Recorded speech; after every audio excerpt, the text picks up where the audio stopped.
Quem de nós nunca ouviu a seguinte exclamação: meu filho, você precisa estudar. Meu filho, você não estuda.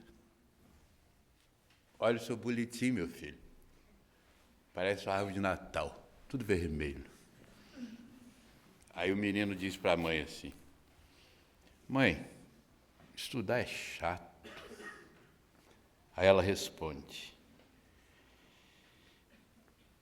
é chato, mas você precisa ter força de vontade. E a mãe tem dupla razão. É preciso realmente estudar para aprender a se posicionar no mundo. Só no Brasil, que esse rascunho de país, que estudo está diretamente ligado a ganhar dinheiro. Nos países evoluídos, estuda-se em uma universidade para se adquirir conhecimento. Aqui é para ganhar dinheiro. Por isso que é essa beleza. E a segunda razão que a mãe carrega, neste caso, eu já falo neste caso que é para a mãe já não cutucar no filho, viu? A mãe está sempre com razão. É que é necessário ter força de vontade. Força de vontade é a nossa palavra, a nossa expressão-chave. Nós pensarmos um pouco sobre o que nós podemos fazer quando aprendemos a ver a vida pela ótica do espírito. Aqui na Casa do Caminho a gente sempre fala isso. Nós precisamos ver a vida, viver a vida pela ótica do espírito. Quer dizer, pelos momentos eternos que a nossa existência, de fato, é. A vida é passageira. Até o motorista é passageiro. Então, a vida passa, mas a existência fica. E a força de vontade, que parece uma coisa tão material, na verdade, ela é o princípio vital da lei de evolução. O mundo é movimentado pela lei de evolução. Tudo no mundo progride. Nada, absolutamente nada neste planeta, neste universo é estático. Tudo tem vida. Tudo. Nada é estático. Uma pedreira, uma montanha, uma rocha tem vida. A gente acha que fulano é duro feito uma pedra. Ele é duro, mas não é morto. De vez em quando a gente olha uma montanha e ela solta uma lasca. Ela está se renovando. Aquela pedra está se renovando. E tudo movido pela chamada força de vontade. É da lei de evolução. E ela, além de ser da lei, é o princípio. A força de vontade não está na matéria, não está no corpo. A força de vontade está no espírito. No espírito que anima o corpo, que damos o nome que os nossos pais nos registraram. E ela existe para que nós tenhamos condições de vencer os obstáculos naturais, normais, de cada uma reencarnação aqui dentro. Por exemplo, vamos falar de nós, não vamos falar de quem está na rua. E esta é justa razão porque o progresso é individual. Porque cada um de nós tem um grau de força para lutar contra este ou aquele obstáculo. Cada um de nós tem mais ou menos, maior ou menor resistência a determinado tipo de obstáculo. E cada um de nós tem um foco na vida para vencer, para se esforçar. Isso nós podemos ver no nosso convívio diário com as pessoas. Tem aquele sujeito que você mal terminou de falar, ele já fez. Tem o outro que você tem que falar 15 vezes para ele pensar se vai fazer. É o ritmo. Os nossos filhos são assim, nós somos assim. Tem coisas que nós gostamos de fazer, tem coisas que nós detestamos fazer. Cada um possui a sua zona de interesse. Já viu que a gente não gosta de uma coisa só? Nós gostamos de várias coisas. Várias coisas. De vez em quando a gente para assim e pensa, se eu tivesse tido oportunidade, eu teria estudado isso. 6 meses depois, nós já mudamos. Eu teria estudado aquilo. Se eu pudesse fazer isso assim, assim, eu faria. Nós estamos sempre, nossos pensamentos estão sempre flutuando, girando em torno de alguma coisa que nós queríamos fazer e não nos foi permitido, ou não foi possível, ou nós nem percebemos. Só passamos a perceber na medida em que nós vamos vivendo e vamos progredindo. Porque tem muita gente que passa pela vida, como diz o mestre Paulinho da Viola, passa pela vida e não viveu, não viu absolutamente nada.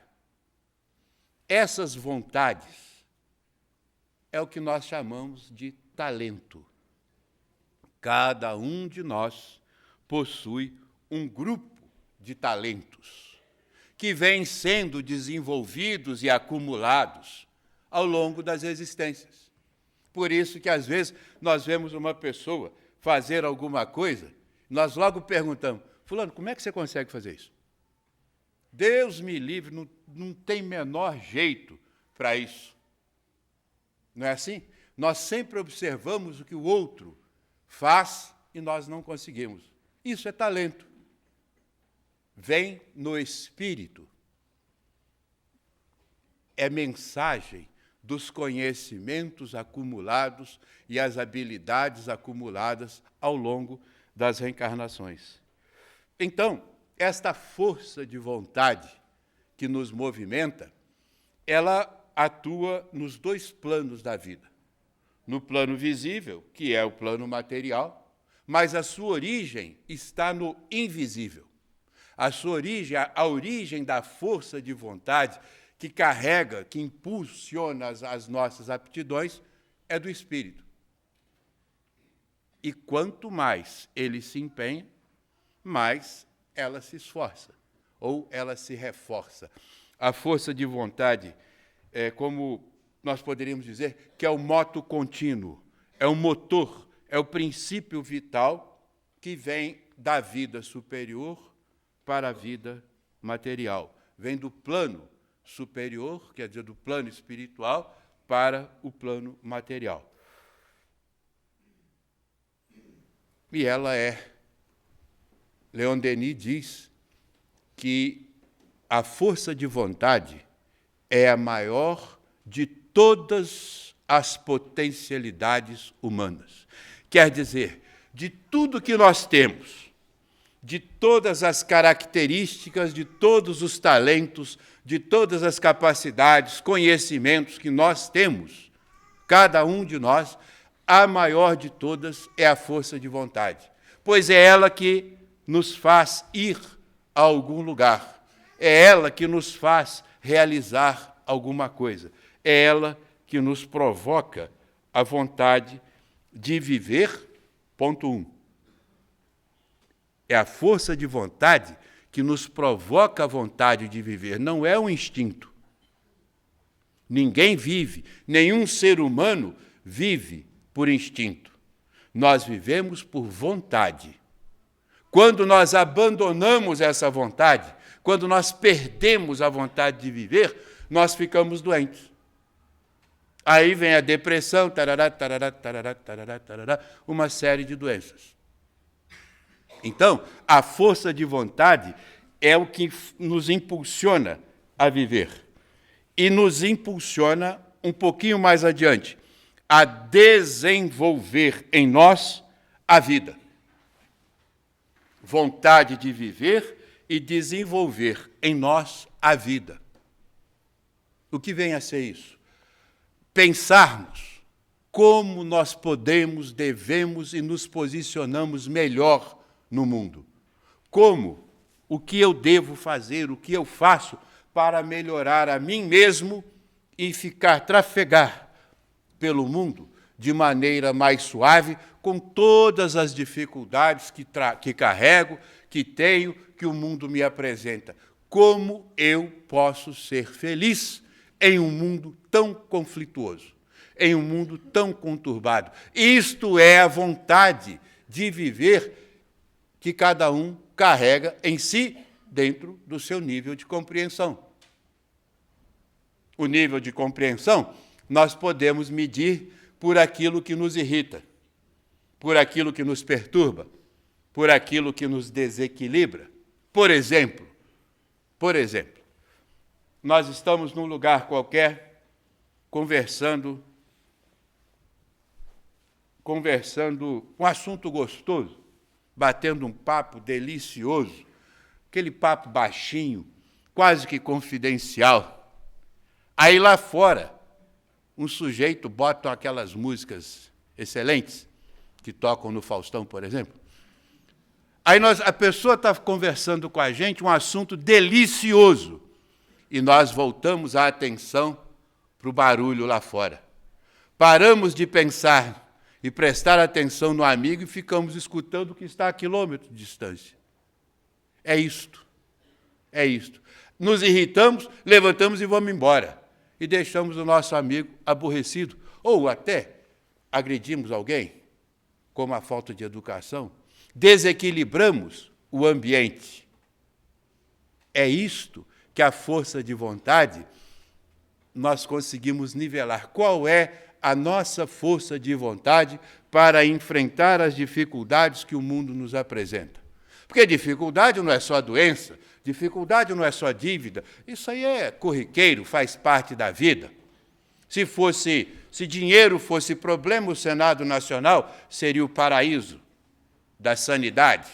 E aonde estão os mais insanos desse país? A Suíça seria o céu. Ninguém morreria, ninguém teria tristeza na Suíça. O problema está em como eu, como pessoa, enfrento o que o mundo me apresenta.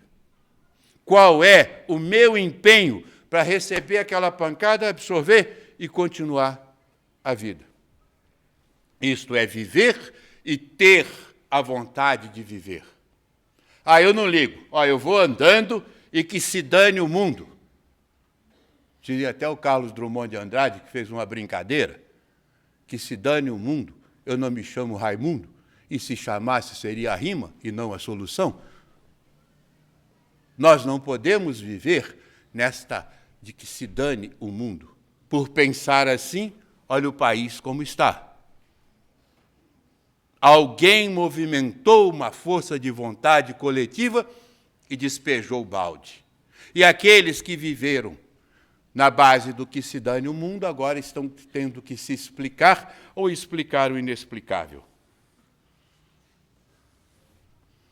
Quando nós usamos a nossa força de vontade para, vamos lá, de um jeito mais simples, nos corrigirmos e caminharmos serenamente, nós atraímos para nós uma quantidade maior de energia espiritual.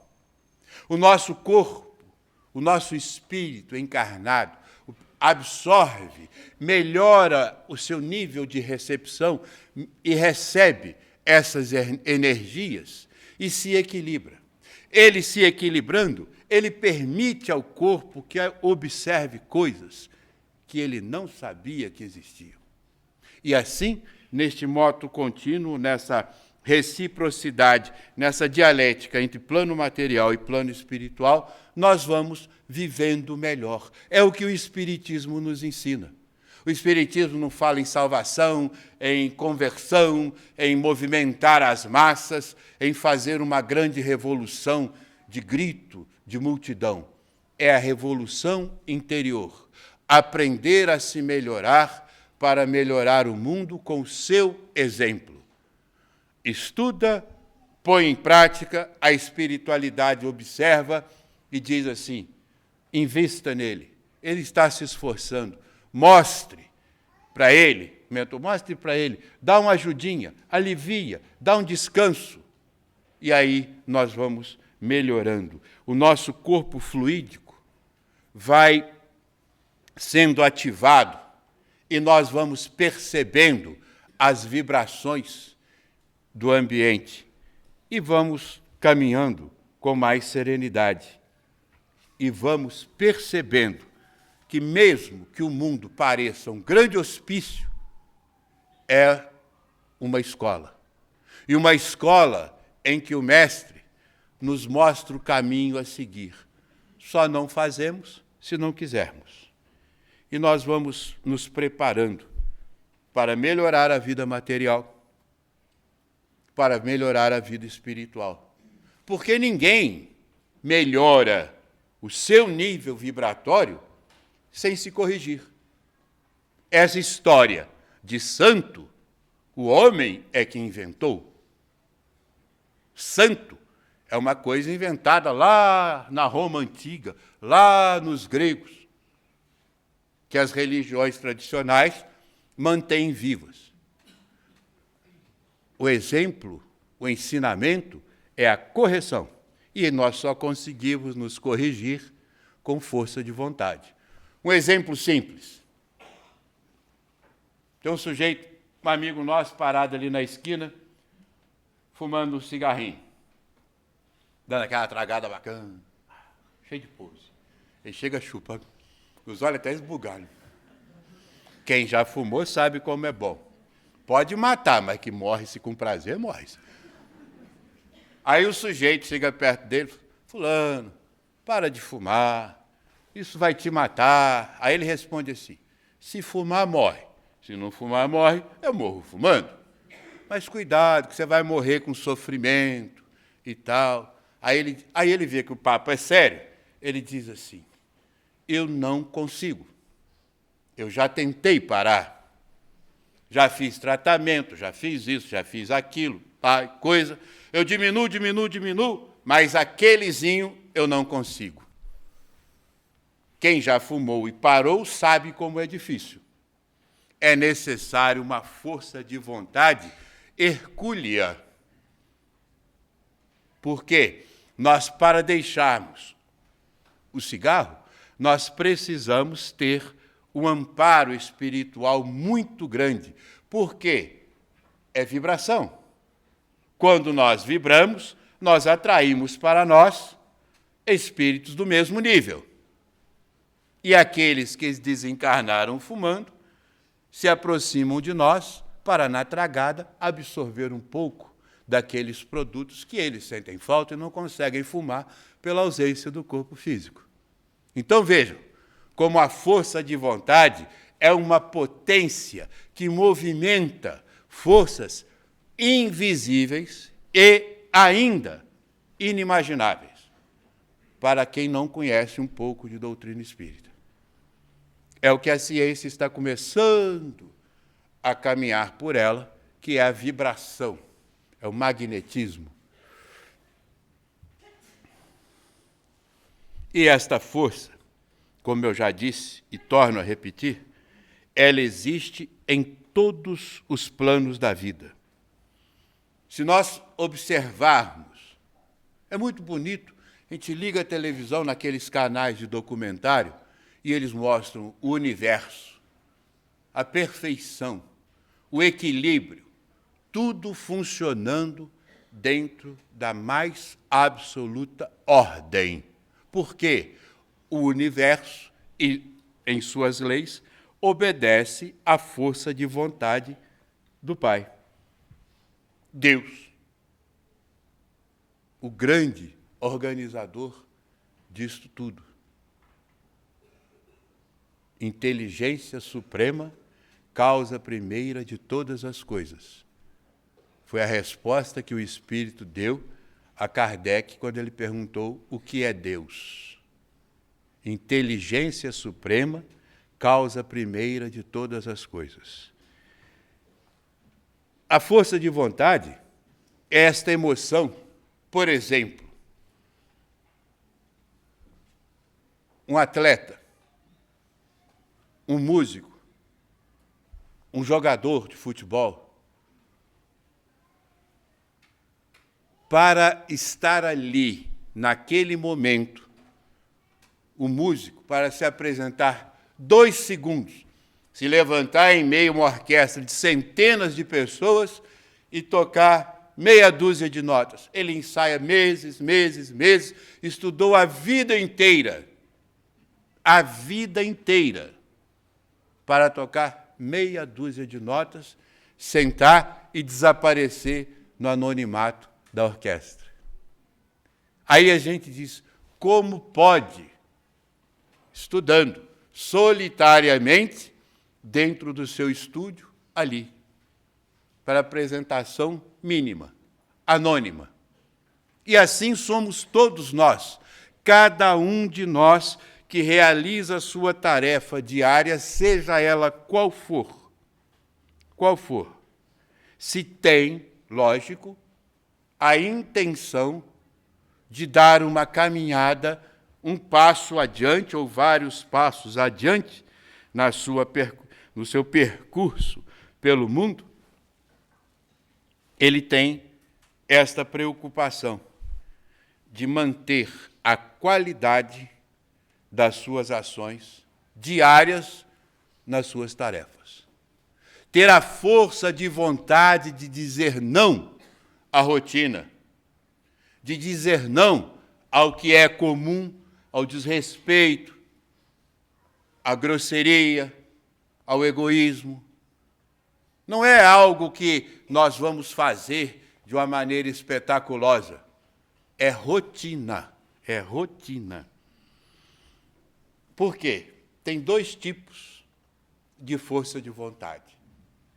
Aquela pessoa que faz, que vive, que trabalha, que faz tudo pensando no eu. Eu posso, eu vou, eu mereço, eu.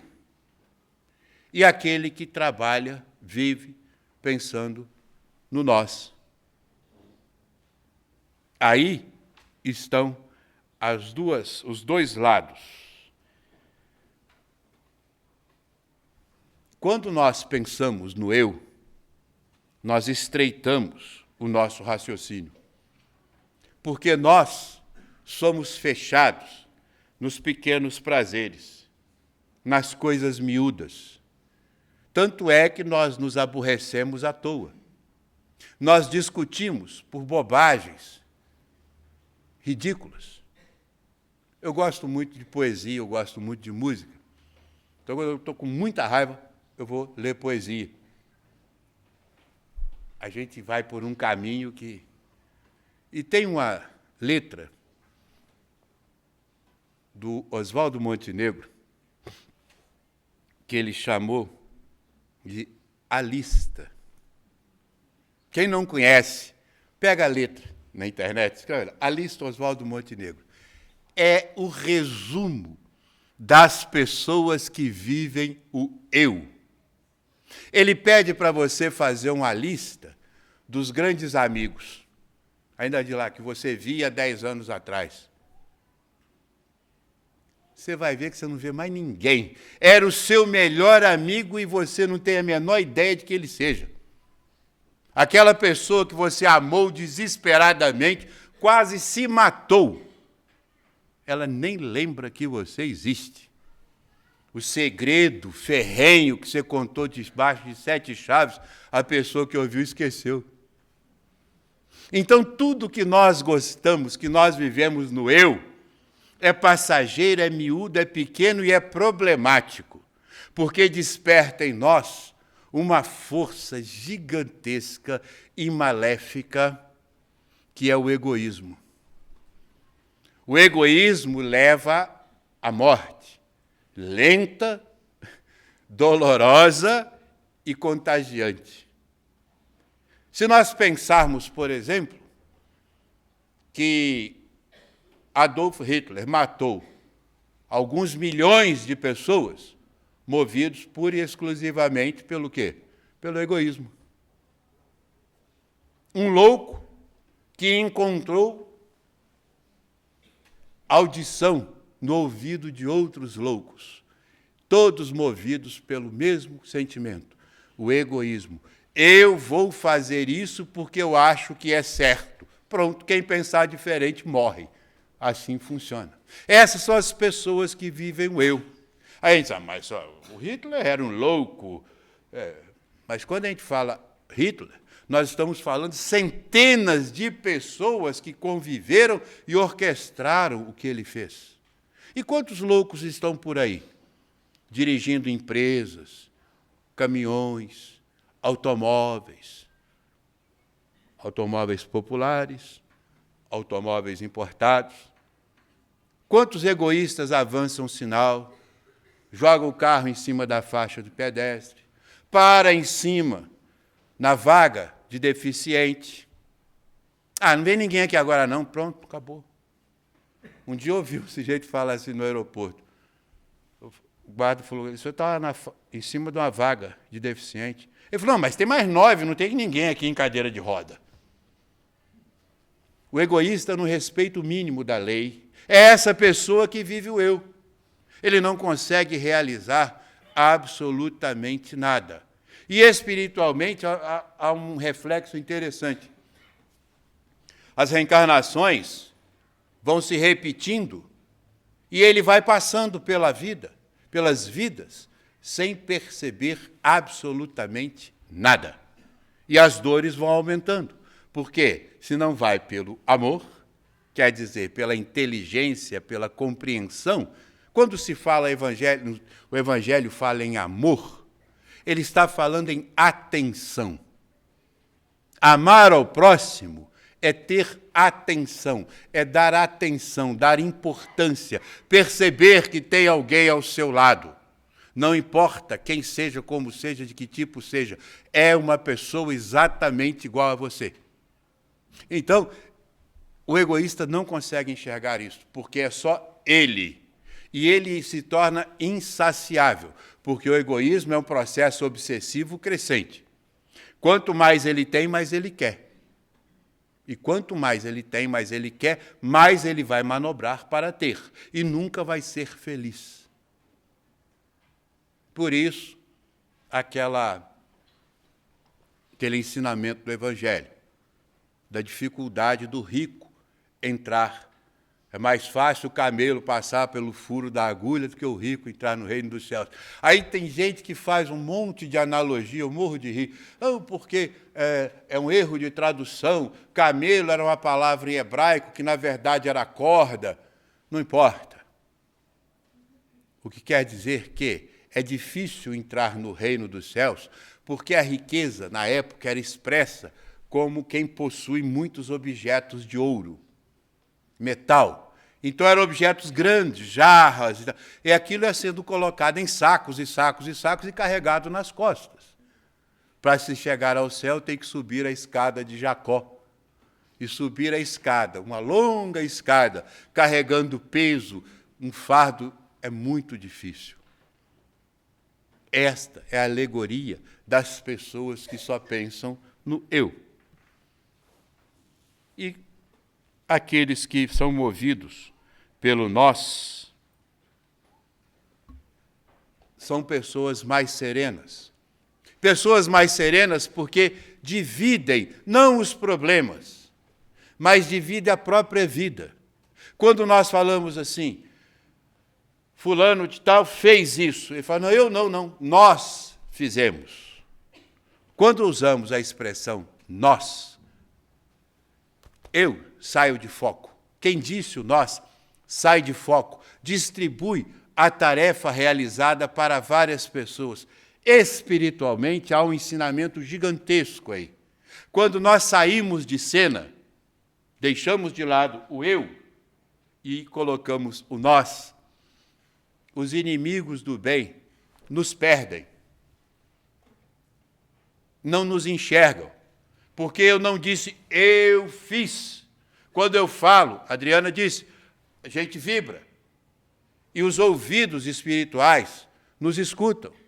Os inimigos nossos, que não querem aquela tarefa realizada, vêm em cima e perseguem e procuram dificultar a realização da tarefa. Lembra do olho gordo? Do mal olhado? É isto. No vulgar popular, é isto. Quando nós falamos nós, como eu citei o exemplo do músico, uma orquestra de centenas de pessoas, alguém se levanta, sola, senta e desaparece. E nós aplaudimos quem? Aquele músico? Não, nós o perdemos na multidão da orquestra. Nós aplaudimos a orquestra como um todo. Então, viver em nós significa tentar nos esforçar para atingir o máximo ao coletivo. E quando nós pensamos em atingir a coletividade, melhorar o ambiente, melhorar a nossa volta, nós vamos entrando no mundo dos espíritos, ou no chamado psíquico, que é espírito, em grego, psi, aquela letrinha, que é o símbolo da psicologia, que parece um tridente. Tem gente que pensa que é o tridente do capeta. Por que o psicólogo usa o tridente do capeta? Aquela é a letrinha psi, que é espírito. Nós penetramos no mundo das vibrações espirituais e ali não existe limite para nada. Quando nós elevamos as nossas intenções na rotina do dia, na execução do nosso trabalho, seja qual for, porque no mundo não existe trabalho mais ou menos importante. O status é dado pelo homem, que a morte dá um jeito de botar todo mundo no mesmo nível.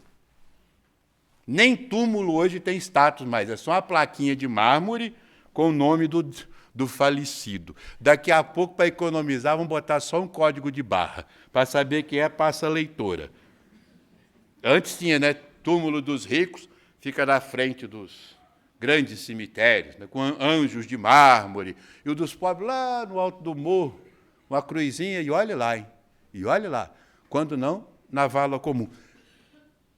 É isto. A morte equipara a matéria. Quando nós vivemos o mundo do nós, nós vamos interferindo, vamos percebendo essas sutilezas da espiritualidade que vai, na reciprocidade, nos dando intuição ou inspiração. E dentro do nosso trabalho, nós vamos melhorando a nossa qualidade profissional, a nossa qualidade pessoal, porque tudo vem da espiritualidade num plano previamente traçado. Quando estamos lá, vou reencarnar filho de fulano, beltrano, e tenho este caminho a seguir. O livre-arbítrio me deixa fazer o que eu quiser, mas o meu caminho, o meu planejamento é este. Quanto mais atentos ao mundo à nossa volta, melhor é a nossa realização. Por quê? Porque no mundo do espiritual não existe nada que não seja aproveitável. Não existe nenhuma ação que seja estéril. Tudo é grandioso. Tudo que nós podemos fazer em termos espirituais é grandioso. Não existe trabalho maior, trabalho menor. Se um médium, fulano de tal, eu tomei passe com ele, ou ouvi a prece dele e me acalmou, não é porque ele tem privilégios, é porque, ao longo da existência ou das existências, ele usou fortemente a sua força de vontade para progredir neste exercício do nós. E volta naquela encarnação com a sua janela, vamos supor, de cura mediúnica, ou Chico Xavier com a sua psicografia, ou Leon Denis com seus estudos científicos, Herculano Pires também, volta com aquilo aberto, amplamente aberto, para contribuir mais e mais para o progresso da humanidade. Não existe nada estéril, não existe nada pequeno quando se trata de nós. Nenhuma força que tem por objetivo beneficiar alguém é trabalho improdutivo. Nenhum gesto de bondade para outro passa desapercebido. O homem pode não ver, mas Deus, absolutamente correto, absolutamente certo, verá. E é pela vontade de dirigirmos o nosso pensamento num determinado objetivo, é que nós agimos. Eu quero chegar em tal lugar. Já é uma vantagem? Aí vem a segunda. Como você quer chegar? Qual é o empenho? Qual qualidade de força de vontade vai te levar àquele objetivo? Honesta? Desonesta? De qualquer jeito? Tem gente que fala, de um jeito ou de outro eu chego lá. Até pode ser, porque o mundo assim o permite. E depois de chegar, o que você fará? Qual foi a marca que você deixou pelo caminho? Nós agimos exclusivamente segundo as nossas vontades. Segundo as nossas vontades, nós construímos os caminhos por onde nós passamos, nós deixamos as nossas marcas e preparamos a nossa encarnação futura. É assim. Simples assim. Causa e efeito, ação e reação. Não existe azar, não existe sorte, é mérito pela força de vontade impressa em cada atitude que se toma, dia após dia, hora após hora. E o dia que o homem conhecer mais profundamente essa força, chamada aí força de vontade, ele terá, segundo os mentores ensinam, os espíritos que mandaram as mensagens por Kardec, Leon Denis, Herculano, toda essa pleiade de grandes trabalhadores, homens que tiveram a força de vontade de, depois de enfrentar a rotina diária duríssima, ao invés de se refastelar e dormir, sentaram e foram escrever com caneta, com pena de animal, escrever para que nós, 100, 200 anos depois, pudéssemos aprender que cada um de nós é responsável, exclusivamente responsável pela sua felicidade ou pela ausência dela. Que as leis de Deus são todas leis de amor e de perdão. Se há erro, se há falha, se há dor, é causada por cada um de nós.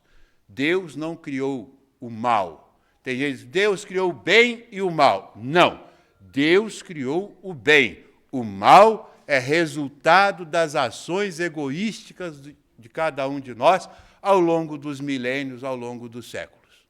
Então, nós precisamos ter força de vontade, porque a doutrina espírita nos ensina que nós temos o livre-arbítrio, a liberdade de escolha.